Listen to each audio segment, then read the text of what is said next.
Es un valor seguro dentro de las filas socialistas en la región de Murcia. Con la llegada de Diego Conesa pasó a ser la voz de la bancada socialista en la Asamblea Regional.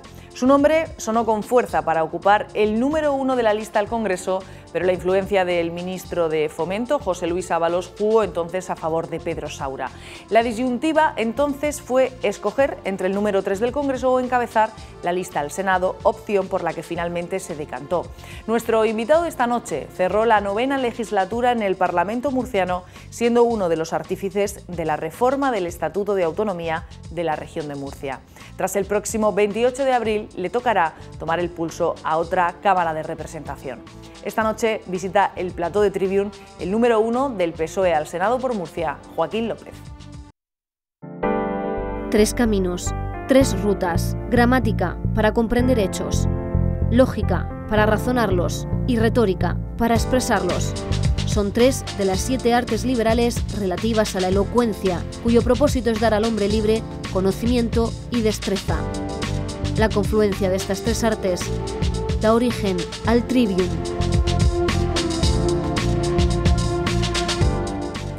Buenas noches, abrimos un martes más este Tribune especial elecciones. Saludo ya a mis compañeras María Eugenia Lozano. Maru, buenas noches. Buenas noches, Paz. Tania Fernández, buenas noches. Buenas noches. Y ahora sí le damos la bienvenida al que va a ser nuestro protagonista de esta noche, Joaquín López, número 1 del PSOE al Senado por Murcia. Buenas noches, bienvenido. Buenas noches, bien hallado. Deja atrás una legislatura intensa en la Asamblea Regional de la que hablaremos esta noche para dar ahora el salto a otra Cámara de Representación como es el Senado. ¿Cómo valoramos el cambio?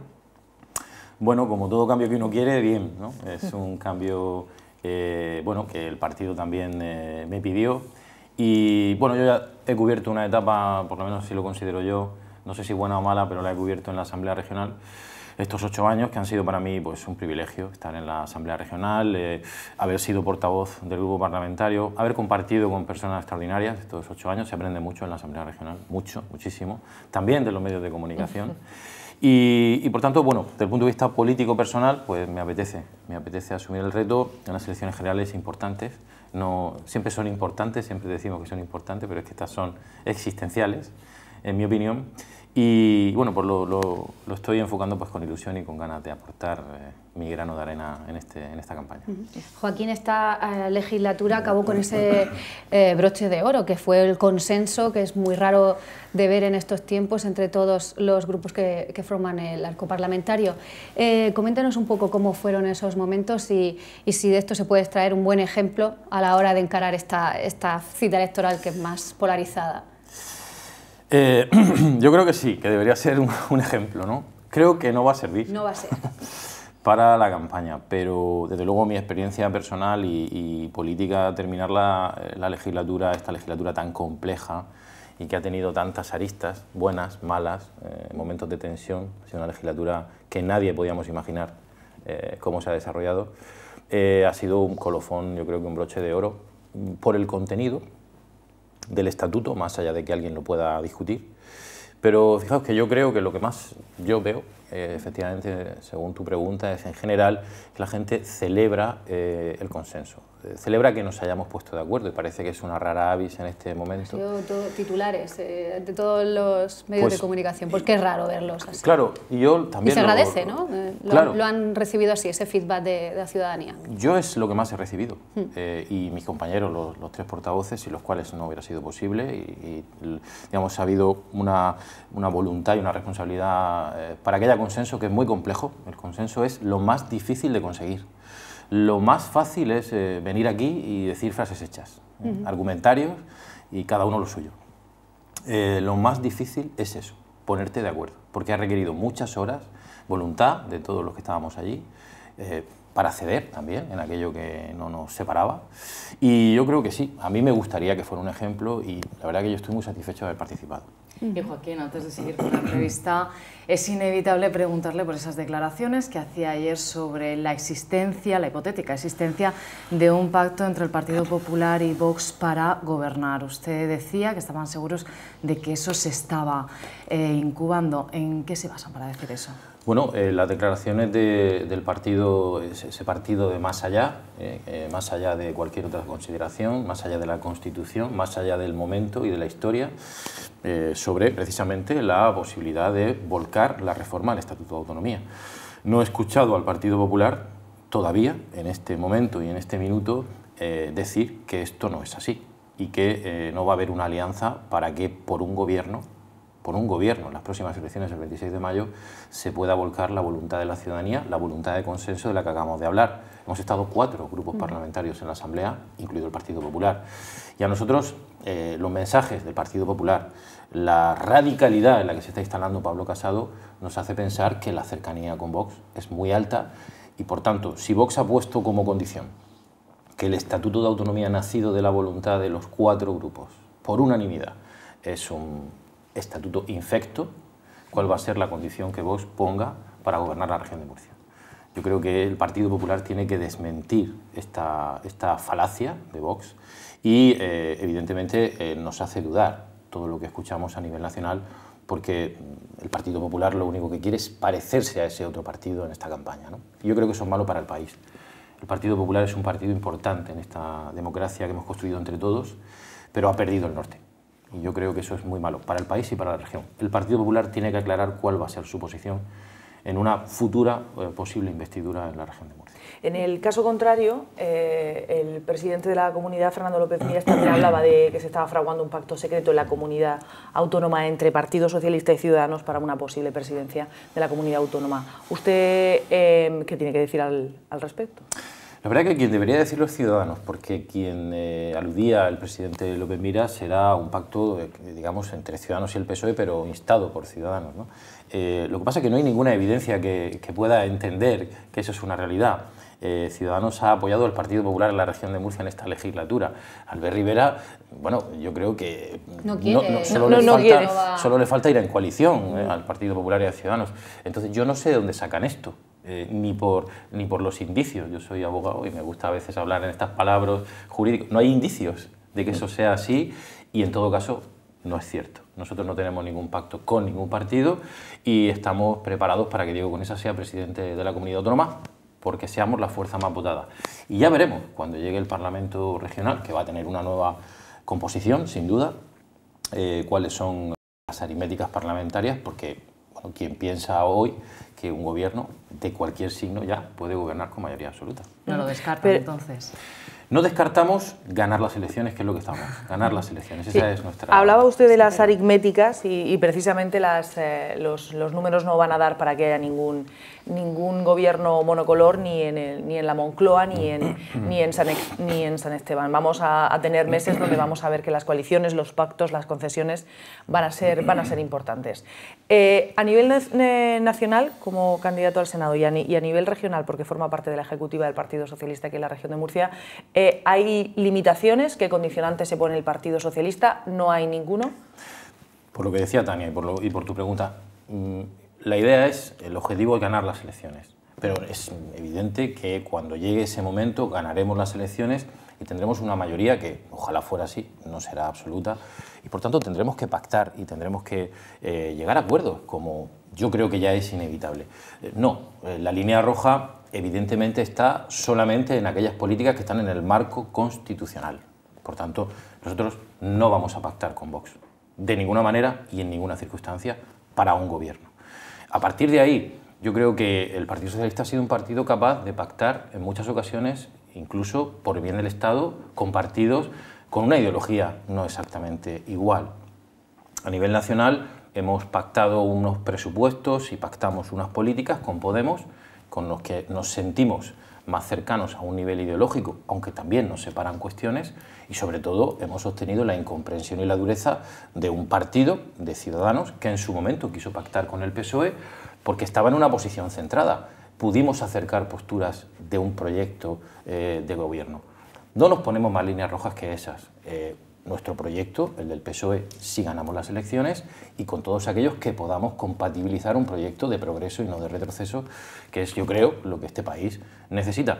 No eludo la respuesta, simplemente creo que tenemos que respetar los tiempos de la democracia, y cuando llegue el momento, nuestro objetivo, ganar las elecciones, pactaremos un gobierno, pactaremos una mayoría de estabilidad con todos aquellos que podamos pactar un proyecto de progreso que respete los derechos que hemos conseguido y que también tenga, pues, evidentemente, un marco económico y social que es el Partido Socialista el que lo defiende. También hay, bueno, a nivel nacional, pues los socios nacionalistas y algunas, bueno, la posición que ha tenido el PSOE también y el Gobierno con los independentistas. ¿Eso es una línea roja o no es una línea roja? Porque a veces la postura de Pedro Sánchez ha sido muy ambigua en este sentido. No a la independencia, pero sí necesito el apoyo de los nacionalistas y sí me reúno con Torra y sí hace los últimos gestos que no se han entendido por buena parte de la ciudadanía.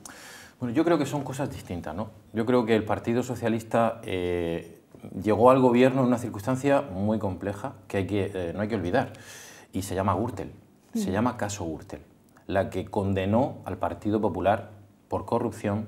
No hay ningún tesorero del Partido Popular que no esté imputado por financiación ilegal, ningún tesorero de los que estaban en Génova en todas las épocas.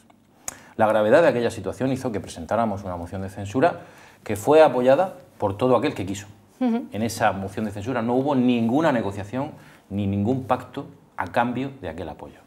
Formamos gobierno y hemos gobernado con 85 diputados, que es evidentemente un número de diputados muy pequeño. Y hemos intentado poner en marcha nuestro proyecto y al que se ha sumado todo aquel que ha querido. Cuando se nos ha acusado de haber pactado con los independentistas, nacionalistas, en este proceso destructivo en el que está el Partido Popular y la derecha, pues ¿cuál es la prueba fundamental de que no es así? La prueba fundamental es que llevamos unos presupuestos a la Cámara y ¿quién votó que no de manera conjunta? El Partido Popular, Ciudadanos y los independentistas. ¿Qué pasa? ¿Que yo voy a acusar ahora al Partido Popular de ser un partido independentista porque los independentistas juntaron sus votos para echar atrás el presupuesto del PSOE? Yo creo que no podemos ser tan simples. Yo creo que la política es mucho más compleja. Y el Partido Socialista ha intentado llevar adelante su proyecto dentro del marco constitucional. Y lo último, eso no es incompatible con que el Partido Socialista entienda que en Cataluña esto no se resuelve a tanques ni a golpes.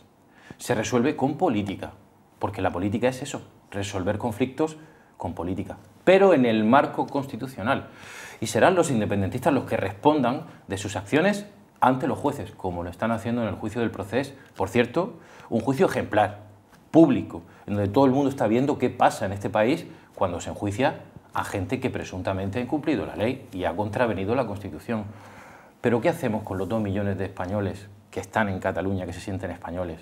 Y esos otros 2 millones de personas, que son personas con rostro, que no están encajados por este debate tan pasional, este debate tan duro. Pues yo creo que es en lo que está el PSOE. En resolver de manera política, en el marco constitucional, ni independencia, ni autodeterminación, ni referéndum, pero hay que resolver el problema en Cataluña porque es un problema social muy duro. Yo termino con esto, tengo familia y seguramente vosotras conoceréis también personas que se sientan a comer en la misma mesa y no hablan de política porque se tienen que levantar. Sí, pero Joaquín, Pedro Sánchez ahora ha vuelto al no es no y Torra le ha contestado al día siguiente, pues sí es sí. Y entonces ahí sí es sí, no es no. Al final habrá que si no funciona con ellos, tendrán que tomar alguna medida o tendrán que hacer alguna política que les dé más efectividad, teniendo en cuenta que hay 2 Cataluñas, efectivamente, y hay que arroparlas a las 2, ¿no? Claro. Es verdad, yo creo que la situación es difícil, tienes razón, y sobre todo la respuesta de los líderes políticos independentistas es muy irracional, es muy irracional. Lo que pasa es que yo creo que tenemos que intentar agotar la vía política por todos los medios. Yo creo que eso es lo más importante. A los líderes independentistas, a los que están utilizando esto para sobrevivir, Torra, Puigdemont, todos estos irresponsables, probablemente no los vamos a convencer, porque esa es su vida. Están utilizando esto para tapar la corrupción del nacionalismo catalán durante muchos años. A quien debemos intentar convencer es a la ciudadanía que ha creído ese sentimiento o ha creído ese relato falso. Yo creo que merece la pena que lo intentemos, que intentemos reducir la crispación en Cataluña, que intentemos hacer ver a esos catalanes que no se sienten hoy encajados y que están metidos en ese relato falso, que España es un país en donde cabemos todos, en donde cabe Cataluña, cabe su singularidad, su lengua, su manera de vivir, como cabe la región de Murcia. Vamos a hablar ahora de las medidas del programa electoral de cara a estas elecciones del 28 de abril. Empezamos la campaña electoral el próximo viernes, quedan 3 días, pero llevamos tanto tiempo hablando de elecciones que parece que llevamos en campaña mucho más tiempo. De hecho, los conocidos ya como viernes sociales del gobierno socialista están siendo duramente criticados a lo largo de toda esta precampaña por todas las medidas que se están tomando a cabo. Vamos a dejar a un margen la política, pero vamos a hablar de esas medidas. ¿Cuáles son las medidas sociales que contempla el Partido Socialista de cara a un posible triunfo el 28 de abril? Fíjate que yo creo que lo que se discute no son tanto las medidas de los viernes sociales, sino como que se hagan ahora, ¿no? Es decir, yo creo que estamos también en ese debate. ¿Cómo se van a poder financiar, si se hacen, fijaos que yo escucho, ¿no?, que el problema es que se hace por decreto, ¿no? Pero no hablamos del contenido. Es decir, ¿qué se está denostando? ¿Que se amplíen los permisos de paternidad y parto en este país? ¿Que ampliemos las ventajas que tienen los autónomos en este país? ¿Que las pensiones se mejoren el poder adquisitivo y vayamos recuperando todo lo que se ha perdido en los 7 años de crisis, en los 7 años de Rajoy, incluso en los años anteriores, que fueron crisis muy duras para este país? ¿Estamos discutiendo eso? Yo creo que eso no es discutible. Yo creo que todos estamos de acuerdo en el fondo, pero las formas también son importantes, ¿no? O el oportunismo electoral, teniendo la cita electoral tan pronto de que se den medidas que luego a lo mejor no puedan estar ni siquiera financiadas, ¿no? Lo que a la gente y la oposición de lo que sospechan, por lo que os están acusando. Sí, está claro, pero un gobierno termina y gobierna hasta que puede. Y este es Mientras un periodo, que puede, ¿no? Es un gobierno, pero lo han hecho todos los gobiernos. Estamos discutiendo sobre algo que hemos hecho todos. No, y si beneficia al ciudadano, claro, da igual el oportunismo. Esa es la parte que yo no entiendo, es decir, vale, oportunismo, pero oportunismo es hacer algo bien para la gente. Y durante el tiempo en donde la legitimidad de tu gobierno lo permite, pues yo no lo entiendo, no lo entiendo. Entiendo el nerviosismo de la oposición y sobre todo el auténtico desnorte que tiene Pablo Casado. Eso sí que lo veo todos los días, porque yo creo que el Partido Popular no se merece un liderazgo de este tipo. Y vuelvo a decir que el Partido Popular es un partido importante en la democracia de este país, pero no merece este liderazgo destructivo y desnortado, influenciado por ese partido del más allá, del que yo no voy a hablar. Y ciertamente creo que tenemos un programa y un proyecto que quiere desarrollar durante 4 años lo que hemos podido hacer en 10 meses, ¿no? Yo creo que es fundamentalmente ligado a recuperar nuestro estado del bienestar, por tanto a recuperar todos los recortes, todos los recortes en los derechos que hemos tenido en esta crisis.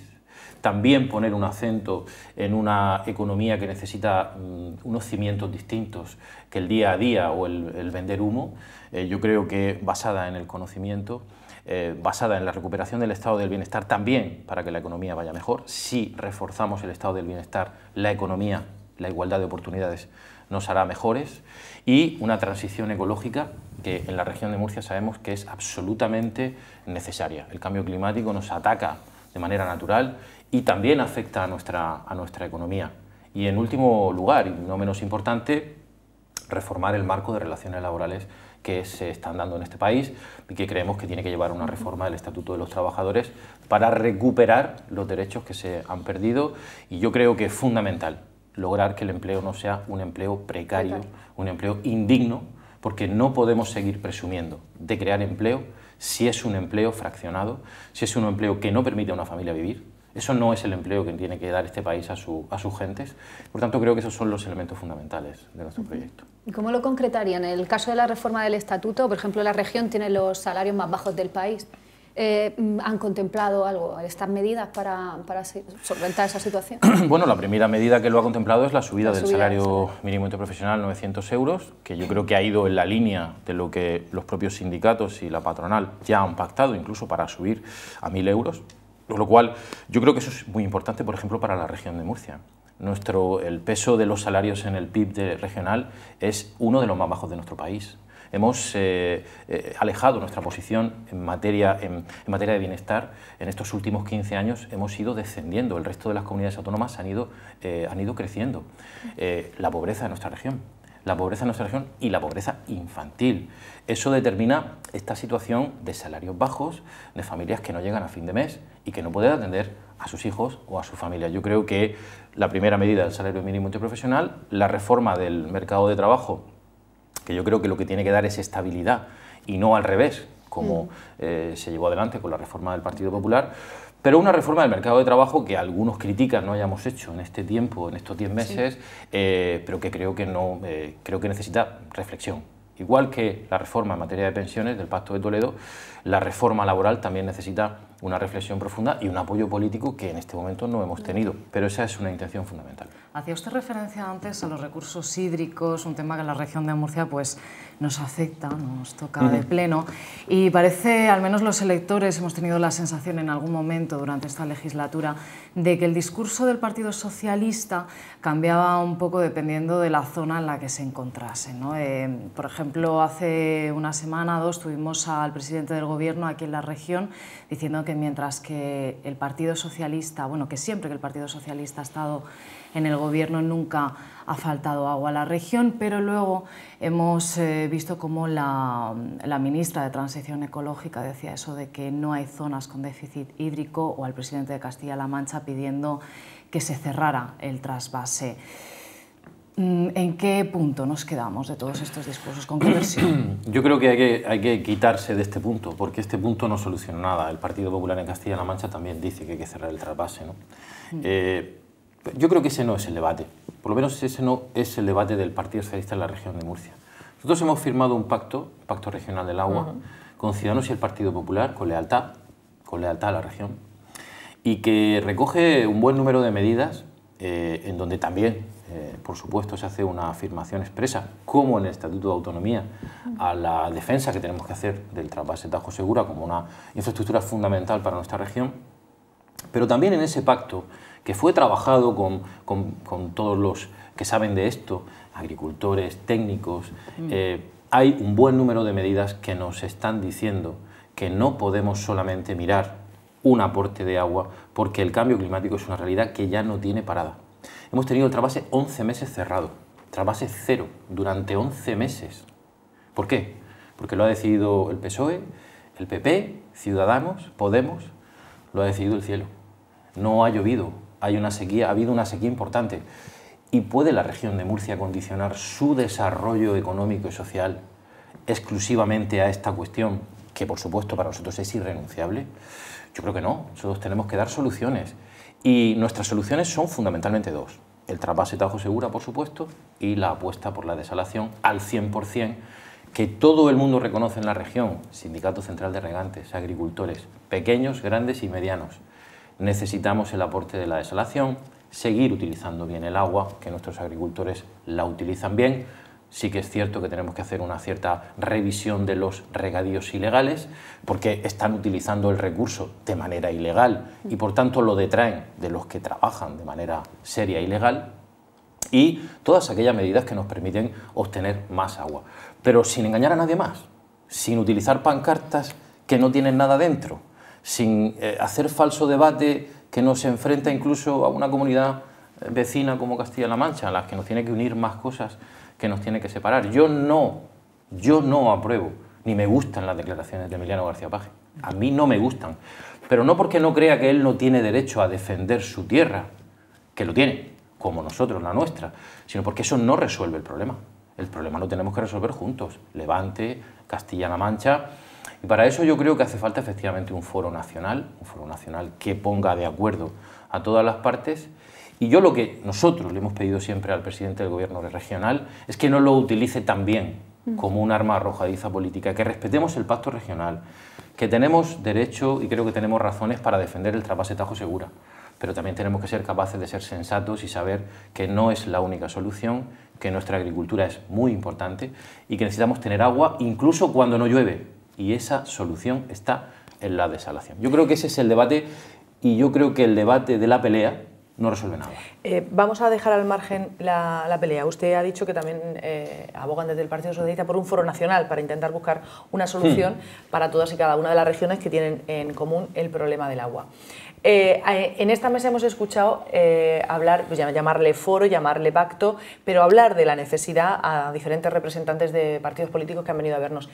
¿Cuál es el problema para que no se hayan sentado a sentar por lo menos las bases de ese posible pacto o ver cómo podría arrancar? Porque la voluntad, por lo que nosotras hemos escuchado y percibido, existe, pero quizá otra vez ese consenso vuelve a ser muy complicado, ¿no?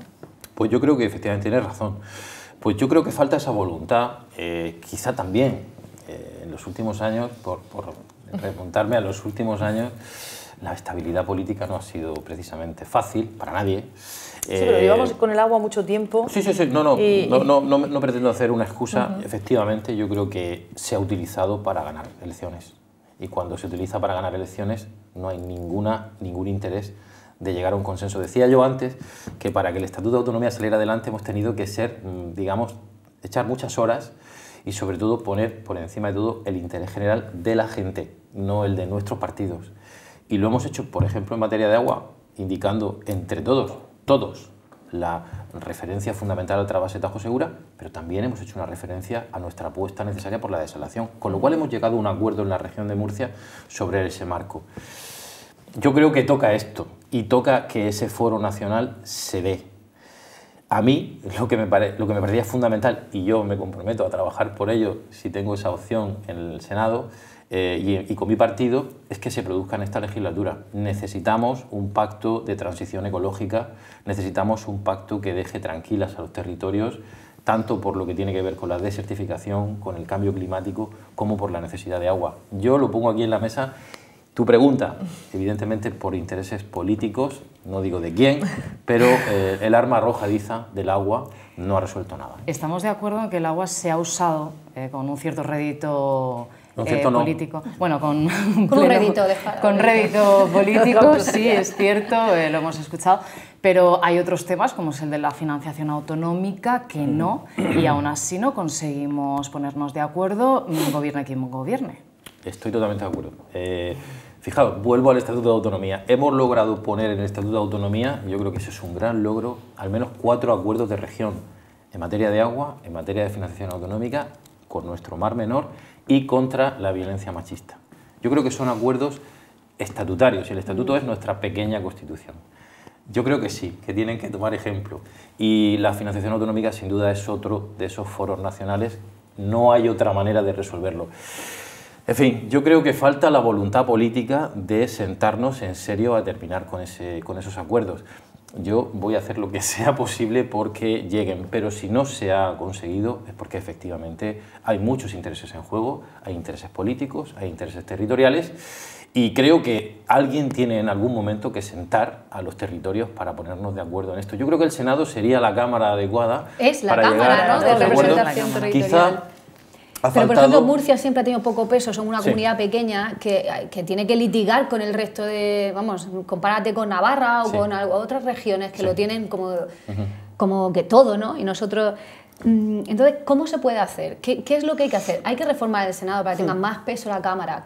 No sé. Yo creo que hay un mito sobre el tema de que solamente van la gente más mayor al Senado y los que a bajar la media. Cambiar esta dinámica. No es del todo cierto, aunque sí hay algo de cierto. Hay algún elefante por ahí, seguramente. Han terminado su carrera política allí, pero la Cámara es muy activa y trabaja muchísimo y es fundamental para el desarrollo de nuestro marco constitucional, el Senado y el Congreso, ambas cámaras.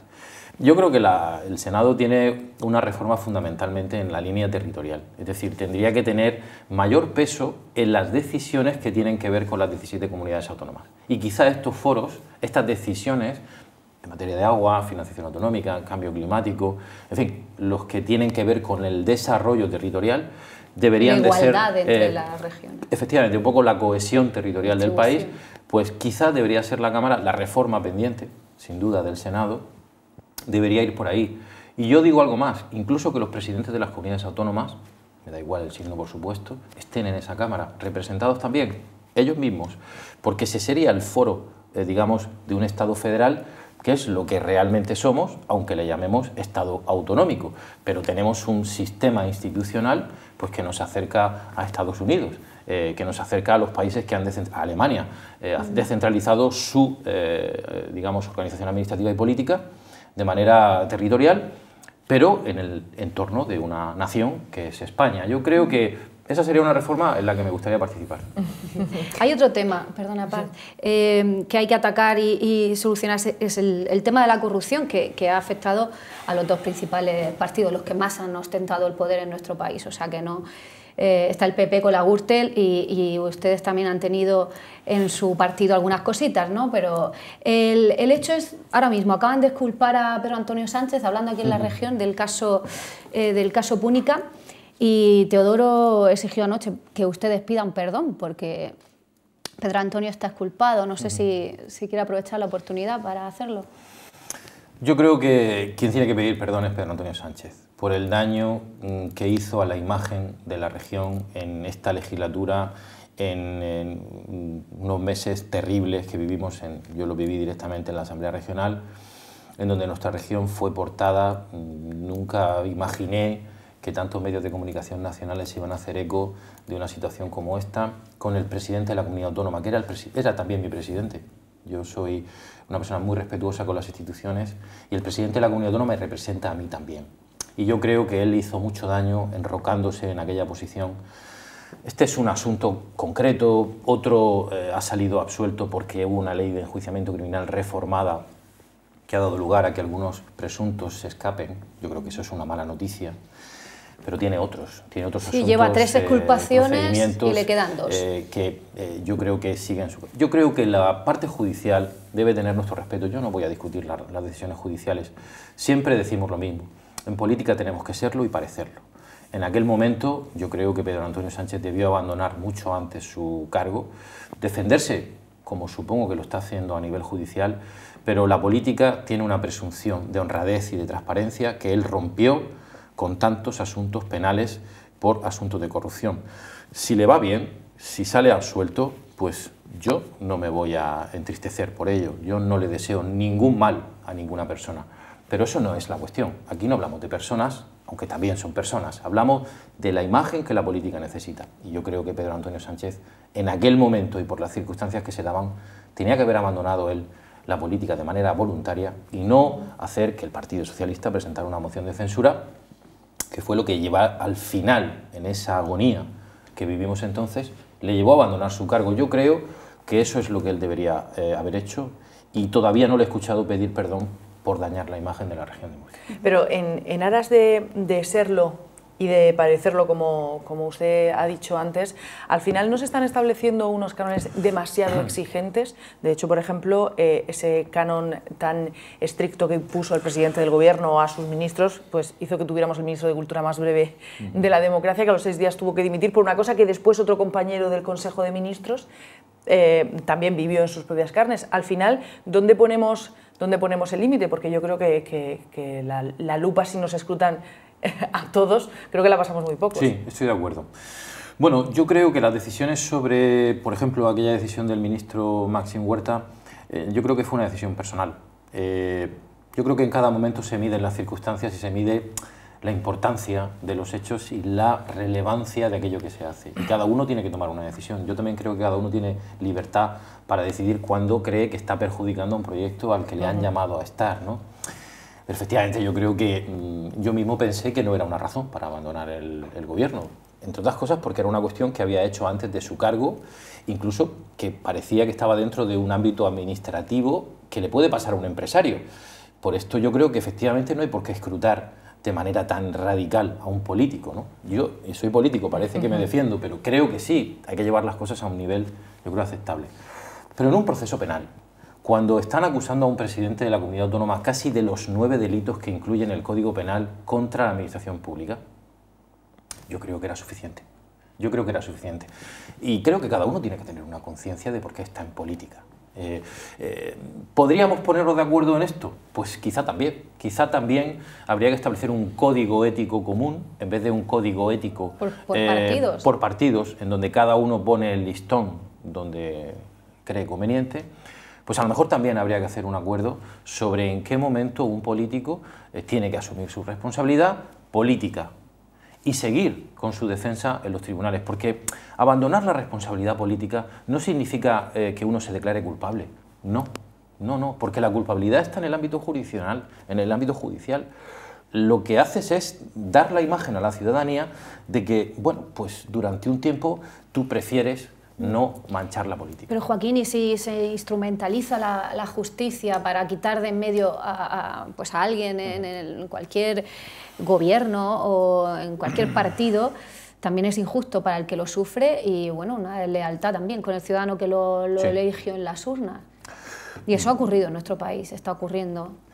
Bueno, yo desde luego estoy absolutamente en contra del posible uso de la justicia de manera, en fin, como un chantaje para que un político abandone. Lo que ocurre es que yo creo que tenemos que medir bien cuándo se producen esos casos. Yo digo que en el caso de La Púnica nadie de la región tuvo nada que ver con ese asunto. Era un caso investigado a nivel nacional que tuvo una rama colateral que de pronto llevó a la investigación de, entre otros, el expresidente de la comunidad, pero hay otros cargos que están y todavía siguen en ese procedimiento. Y yo pienso que en esos casos, cuando actúa la Guardia Civil, cuando actúa la Policía Nacional, cuando son los jueces o los fiscales los que están, digamos, filtrando un proceso penal, yo confío en que esos asuntos son asuntos que, con dudas o más o menos, pues se están desarrollando con normalidad. Otra cosa es aquellos que efectivamente montan un espectáculo para intentar derribar a un político, utilizar la justicia. A mí eso me parece absolutamente reprochable, ¿no? Pero yo creo que en general, cuando estos asuntos se investigan o se están llevando adelante, mi presunción de confianza está con los jueces y no con los otros. Vamos, bueno... Perdona, Donia. Vamos a hablar ahora de unas declaraciones que hacía recientemente la ministra de Educación, hablando de que el Gobierno se planteaba eliminar el principio de demanda social en lo que se refería a la educación concertada. En la región de Murcia hay cerca de 90.000 alumnos a día de hoy entre centros concertados y privados, pero en este caso vamos a hablar de la concertada. ¿Qué le parecen esas declaraciones y sobre todo cómo puede afectar en una región como la nuestra, que tiene un peso importante de alumnados en educación concertada? Bueno, yo creo que independientemente de esas declaraciones, lo que la ministra y el proyecto que vamos a llevar adelante plantea es una revisión de nuestra situación actual de la educación pública, en donde está también la educación concertada, para efectivamente establecer cuál es el mapa adecuado de necesidades de la población. Y yo creo que eso es lo que estamos. La concertada, como educación complementaria a la educación pública, la trajo a este país el Partido Socialista. Por tanto, no somos nosotros los que vamos a poner en duda la educación concertada. Es cierto que nosotros creemos que hay que revisar el modelo, porque en cada comunidad autónoma se ha hecho de una determinada manera. Nosotros creemos que en la región de Murcia la educación concertada en este momento tiene el número de plazas adecuada y la educación pública, digamos, pura, todavía tiene necesidades. Hay muchos colegios, muchos centros educativos en la región de Murcia, centros públicos, que tienen deficiencias absolutamente intolerables, porque el gobierno regional los ha abandonado. Entonces yo creo que tenemos que hacer un análisis mesurado de la realidad de los centros educativos. Yo hablo de la región de Murcia, que es lo que más conozco en este momento, de las necesidades que tiene la educación pública y, por supuesto, valorar positivamente el papel que juega la educación concertada como complementaria de la educación pública, eso sí, siempre con los estándares de la educación pública. Nosotros no podemos apostar por educación concertada que pueda generar idearios o pueda generar guetos en la educación pública. Eso sí que es una apuesta claramente del Partido Socialista. Pero hay muy buenos ejemplos en la región de Murcia de una educación concertada de muy buen nivel, como por ejemplo toda la que tiene que ver con la economía social, las cooperativas de economía social educativas, que yo creo que están dando un buen servicio a la educación pública en la región. Yo creo que tenemos que hacer una revisión del modelo, yo creo que eso es, estoy convencido, lo que va a hacer el Partido Socialista a nivel nacional, pero no olvidemos que esa competencia es una competencia exclusiva ya de las comunidades autónomas. Y por tanto, las decisiones que se tomen en la materia educativa tienen que ir, en primer lugar, en poner al orden, poner en su sitio, actualizar los centros educativos públicos de esta región, que en algunos todavía desde hace años hay amianto sobre las cabezas de nuestros hijos y hijas. Y eso sabemos qué significa. Eso la comunidad autónoma, su consejería ha sido incapaz de asumirlo. Sigue habiendo una ratio muy alta de alumnos y alumnas, tenemos los índices de abandono y fracaso escolar, uno de los índices más altos de nuestro país. A eso es lo que nos tenemos que preocupar y esta es una competencia de la comunidad autónoma. Y dentro de la política universitaria, ¿cuál es la postura del Partido Socialista en cuanto a universidades privadas, como es el caso de la UCAM, con 3.000 trabajadores y más de 20.000 alumnos? Nuestra posición es una posición absolutamente respetuosa con un centro privado como es la UCAM, con su educación, con su formación y nuestra posición ha sido siempre de colaboración con todos los centros de universidades, de investigación. Por supuesto, nuestra apuesta fundamental es son las universidades públicas, como no puede ser de otra manera, pero nosotros no tenemos ningún prejuicio, ningún problema con cualquier centro universitario como la UCAM que desarrolla su actividad y si la UCAM necesita del apoyo del gobierno regional en aquello que sea posible, pues tendrá en un gobierno del Partido Socialista un interlocutor absolutamente válido. Joaquín, vamos a hablar ahora de infraestructuras, porque este año, yo no sé si es por las elecciones que tenemos 2 en 2 meses, tenemos aeropuerto. Tenemos aeropuerto, no vamos a tener AVE todavía, no le vamos a pedir fechas porque mejor no vamos a meternos en eso porque ya han sido muchas fechas ya en el tiempo. Hemos desistido, pero la verdad es que la región de Murcia sigue teniendo un problema en cuanto a infraestructuras. El Partido Socialista ha sido sobre todo uno de los principales defensores del soterramiento y todo lo que ha tenido con ellos las obras del AVE. ¿En qué punto está y cuál va a ser el futuro de esas obras o de las infraestructuras en la región de Murcia si el Partido Socialista llega a la Moncloa? Yo creo que tenemos ahí un reto importante. Yo creo que la región de Murcia no lo merecemos, la situación que hemos tenido. Creo que, voy a decir que somos responsables todos un poco. Lo que ocurre es que yo creo que hay ahí un horizonte ahora mismo, yo creo que un horizonte en donde podemos empezar a pensar que lo vamos a resolver. Y yo creo que en estos últimos meses se han puesto, yo creo que las primeras piedras, por decirlo de alguna manera, de las últimas que nos quedan por poner, ¿no? Y yo creo que esto tampoco voy a decir que sea solo y exclusivamente un logro del PSOE, ¿no? Yo creo que ha habido todo el mundo ha puesto una parte y es verdad que nos ha tocado a nosotros ultimar algunos temas como por ejemplo el soterramiento del AVE, de las vías del tren a su paso por el municipio de Murcia, que era un tema complicado. Presupuestariamente porque es una obra muy cara, primero. Y en segundo lugar porque la situación económica no es fácil. En tercer lugar porque yo creo que de manera errónea el Partido Popular había generado un clima de crispación en torno a una obra que no tenía mayor sentido y que ahora dicen que la pasarela está en el mismo sitio, que las pantallas de metacrilato siguen en el mismo sitio y no hay protestas vecinales. Y se extrañan por esto. Y claro, yo me extraño de que ellos se extrañen. Porque claro, cuando uno provoca permanentemente a los vecinos, pues a los vecinos efectivamente, después de tantos años de haber reivindicado que ese soterramiento se lleve adelante y cuando lo único que te plantan es una cantidad de policías como si aquello fuera un problema de seguridad ciudadana y no se da ni una sola información, no se dice nada sobre cuándo llega el soterramiento, sino la obsesión electoral de que el tren cruce por encima hasta la estación del Carmen, pues yo entiendo a los vecinos y no me explico cómo se extraña el Partido Popular. ¿Qué ha cambiado? Pues ha cambiado la manera de hacer las cosas, que sin duda ha traído Diego Conesa como delegado del Gobierno, y ha cambiado la voluntad política del Gobierno de España de terminar con esa obra. Como dijimos en 2006, AVE soterrado.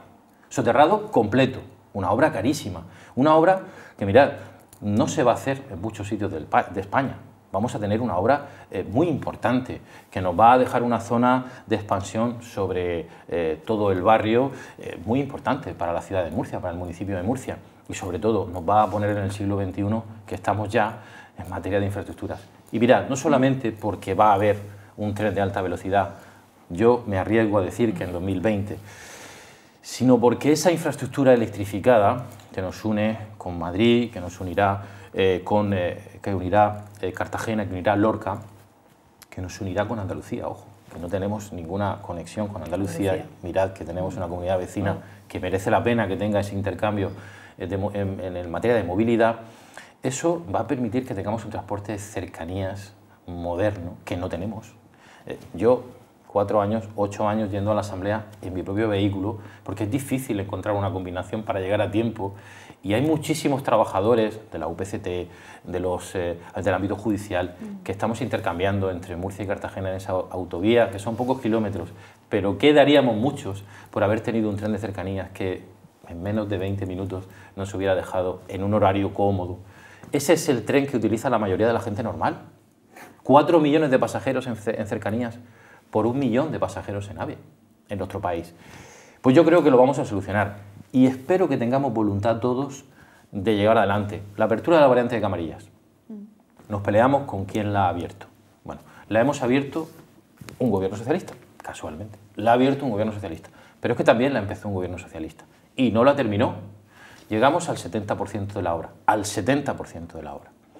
Y el Partido Popular, a través de una solución con la autoridad portuaria, trató de poner esa otra financiación hasta el final. Bueno, pues vale, estoy de acuerdo. Hemos logrado que se abra en muchos años y se va a abrir y vamos a tener otra vía más de comunicación con Madrid. Yo creo que el futuro hemos enmendado el castigo que ha recibido la región de Murcia en materia de infraestructuras. Yo voy a luchar porque se termine y que en 2020 tengamos AVE. A otro nivel, lo hemos comentado antes, tenemos un aeropuerto, pero al final el aeropuerto de Gorbera no deja de ser una réplica por el momento de lo que ha sido el aeropuerto de San Javier, porque no se han aumentado las líneas, seguimos sin tener conexión aérea con el resto del territorio nacional, que es lo que hace falta, porque ahora mismo el gestor es AENA, que es un gestor nacional y... Sí, es una historia muy complicada. Yo creo que la historia de esta región es de unos dirigentes, los del Partido Popular, en donde la planificación nunca ha tenido un elemento prioritario en su agenda. La planificación de dónde queremos ir como región en materia de infraestructuras. Y me refiero también a esta cuestión del tren. ¿Qué era prioritario para la región? ¿Tener un AVE o modernizar nuestras vías para que circularan trenes más modernos? Que pudieran llevarnos a Madrid en 3 horas, que ya es mucho correr en coche. ¿Qué era prioritario? Nadie lo sabe porque nadie lo pensó. Hicimos un trazado que nos hace dar la vuelta por Albacete, por Cuenca, mucho cariño a Albacete y a Cuenca, pero teníamos una vía natural. Teníamos una vía natural, perdón, por Cuenca no, por Albacete sí, por Cuenca, por Valencia, por Alicante. Con el aeropuerto ha pasado igual, porque teníamos un aeropuerto de San Javier que estaba dando servicio precisamente a la demanda fundamental, que es la zona de costa, y que estaba funcionando bien, un aeropuerto pequeño, que estaba dando rendimientos, incluso recibiendo premios a nivel nacional por su funcionamiento. Y el Partido Socialista siempre pensó que era necesario un aeropuerto civil de mayor envergadura, siempre lo sostuvimos, pero sosteníamos un aeropuerto civil de mayor envergadura de titularidad pública y gestión pública. Por tanto, para nosotros, finalmente, el camino ha llegado a AENA, que era lo que creíamos que tenía que haber ocurrido desde el principio, porque había trabajadores en San Javier, muchos puestos de trabajo, y porque había que trasladar el modelo de trabajo y de negocio de San Javier a un aeropuerto un poco más grande. Pero efectivamente, el aeropuerto de Gorbera es igual de tamaño que el de San Javier. Les han recriminado que por coherencia con las críticas que había tenido esa infraestructura no deberían de haber cortado la cinta inaugural. ¿Qué dice respecto a eso? Pues que nosotros estamos muy contentos de que se nos haya dado la razón al final. Y es que se lo ha quedado a AENA. Por tanto, estamos cortando la cinta, además en el sitio que había que cortarla, y es que AENA sea la única operadora que puede llevar adelante ese aeropuerto. Lo que dijimos desde el principio, lo que nosotros criticamos no era el aeropuerto, era el despilfarro del Partido Popular. Eran las decisiones que han puesto en riesgo la infraestructura una y otra vez. Los socios que tenían para... Es que nos ha costado el aeropuerto un dinero que no tenía... Valcárcel dijo que no nos costaría 1 euro, y nos ha costado 200 millones de euros. Es que hemos comprado el aeropuerto a precio, en fin, al precio más caro. Entonces, no criticábamos la infraestructura, que es el problema del Partido Popular, criticamos su incompetencia. La incompetencia que nos hace pagar intereses por un préstamo que hemos tenido que pedir para pagar un aeropuerto que era nuestro. Eso es lo que criticamos. Las infraestructuras es un tema que enfrentan al Partido Popular y al Partido Socialista. Hablábamos del soterramiento, del aeropuerto, pero también está el Arco Norte y el tercer carril de la A7. Hemos oído duras críticas, sobre todo por parte de Francisco Bernabé, al Partido Socialista, acusándoles de haber boicoteado a la región de Murcia con respecto a esto. Bueno, lo que diga Francisco Bernabé, efectivamente, pues lo pongo siempre en cuarentena porque es un hombre muy excesivo en sus... tengo respeto personal, pero excesivo en política, yo creo, ¿no? Yo creo que esas infraestructuras son una realidad, van a ser una realidad con el Partido Socialista. Yo no sé dónde está el problema, porque están en nuestro plan de continuar con ese, yo creo que recuperación de ese castigo que hemos recibido como región en infraestructuras, y no solamente esto. Vamos a apostar firmemente por la autovía del norte, la autovía que nos va a unir a Andalucía y Valencia, y que creemos que es la mejor manera de vertebrar esa última o esa penúltima infraestructura por carretera que vertebra mejor la región. Y esa es una apuesta de Diego Conesa que vamos a intentar convencer al Gobierno de España de que sea una realidad. Por tanto, que Francisco Bernabé esté tranquilo, que lo vamos a hacer. Joaquín, estamos llegando casi al final. Iba a preguntarle por qué ha sido lo mejor de su paso por la Asamblea Regional en estos últimos 8 años, pero creo que como ya he hecho mucha referencia al consenso que se ha alcanzado con la reforma del Estatuto de Autonomía, yo creo que va a ser esa si le pregunto cuál ha sido el mejor momento, pero sí cuál ha sido el peor o cuáles han sido los momentos más complicados que ha tenido en estos últimos 8 años la Asamblea. Pues posiblemente los momentos más duros fueron los de la moción de censura. Yo creo que esos momentos no fueron agradables para nadie, porque teníamos la sensación de estar en el foco de un tema muy complicado, desagradable, y en donde efectivamente la situación de inestabilidad que se dio y que yo creo que se ha mantenido después, porque el gobierno actual yo creo que desde entonces está tocado por una situación no prevista, ¿no? Y era que Pedro Antonio Sánchez abandonara el gobierno y que Fernando López Miras haya sustituido, y después 23 consejeros y consejeras más hayan ido sustituyendo de manera permanente al gobierno. Ese fue el momento más duro. Sí, os reconozco que fue el momento más complicado. Y para terminar vamos a hacer un ejercicio de proyección futura. Vamos a ponernos en el 29 de abril, ha conseguido su acta como senador por Murcia, y cuando llegara al Senado, ¿cuál sería la primera ley que usted considera que sea prioritaria abordar en el Senado y que a usted le gustaría abordar como ya futuro senador? Bueno, pues es una pregunta que no me he planteado todavía. Me gustaría, por supuesto, participar en el trabajo y así lo haré, de todos aquellos temas que tienen que ver con la región, incluso pues, los que ya hemos hablado, esos acuerdos de región, agua, Mar Menor. Me gustaría participar en alguna de esos debates, ¿no? En que pudiéramos hablar de financiación y de esos temas grandes de región, pero no me disgustaría nada, si me lo dices así de manera y así pensado a bote pronto, no me disgustaría nada participar, quizá por mi condición de jurista, en una ley que regulara la eutanasia. No me disgustaría participar en ese proceso difícil siempre de la vida de uno y en donde uno puede tener una dificultad que no tiene solución, y que yo creo que con respeto a la sensibilidad de cada uno de nosotros y de lo que cada uno pueda pensar, yo creo que debe haber una regulación sobre un tema que yo sé que es sensible y que creo que debería ser una regulación muy consensuada. No me disgustaría participar en eso. Es que no lo llevan en el programa, sé que estamos muy mal de tiempo, pero en el programa no está contemplado, ha salido ahora el tema de la eutanasia. Sí. Pero no lo tienen contemplado en el programa electoral con el que se presenta, sí, ¿no? Sí, lo que pasa es que no está la regulación, digamos, hecha. Pero yo sí creo la intención. Sí, la intención, y lo hemos incluido en el Estatuto de Autonomía, proceso de voluntad anticipada en el proceso de morir y los cuidados paliativos. Yo creo que todos sabemos que hay un proceso difícil, que tiene mucha sensibilidad, pero que yo creo que es mejor esté regulado, para que no ocurran cosas como las que hemos visto en los últimos días, que ninguna persona, con razón o sin razón, se pueda ver obligada a tomar decisiones fuera de la ley. Y la protección a la vida, no lo hemos hablado, pero es un tema muy importante también de cara a estas elecciones. La postura del PSOE sigue manteniendo la ley del aborto tal y como está. ¿Se plantea alguna ayuda a la mujer para que no llegue a ese momento? Yo creo que ese es el enfoque. Lo siento, ¿no? Pace, que te estoy quitando. No te preocupes. Ese es el enfoque. Proteger el derecho de la mujer a decidir. Por supuesto, la vida. ¿Quién no puede proteger la vida? ¿Quién puede estar en contra de esto, ¿no? Lo que pasa es que tenemos que ser realistas y la vida nos pone a veces en situaciones difíciles. Yo creo que tenemos que ser capaces de fomentar el derecho de la mujer a decidir y, ¿por qué no, también la natalidad en nuestro país? Necesitamos que sea así.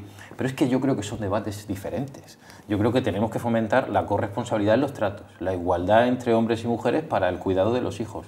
porque nos interesa que este país tenga muchos niños y niñas que cojan el futuro de este país y contribuyan como hemos contribuido nosotros. Eso es una cosa independiente a que podamos poner en duda el derecho de las mujeres a interrumpir voluntariamente su embarazo en el caso como está establecido en ley, y que creo que no debe ser nunca un retroceso, ¿eh? Nunca estaremos por las prácticas fuera de la ley, nunca estaremos con actuaciones irresponsables en el ámbito del embarazo, pero lo que no podemos es poner trabas a lo natural, a la realidad social que vivimos, y yo creo que la mujer en este sentido no puede retroceder, y el Partido Socialista no va a estar por retroceder. Como ve, nos han quedado muchas cosas en el tintero, y le invitaremos a que vuelva a sentarse en esta mesa, esperemos que como senador ya. Muchísimas gracias por haber estado esta noche con nosotras, y suerte en la próxima Cámara. Gracias. Señores, con ustedes volvemos a tener una cita el próximo martes. Chicas, nos vemos entonces.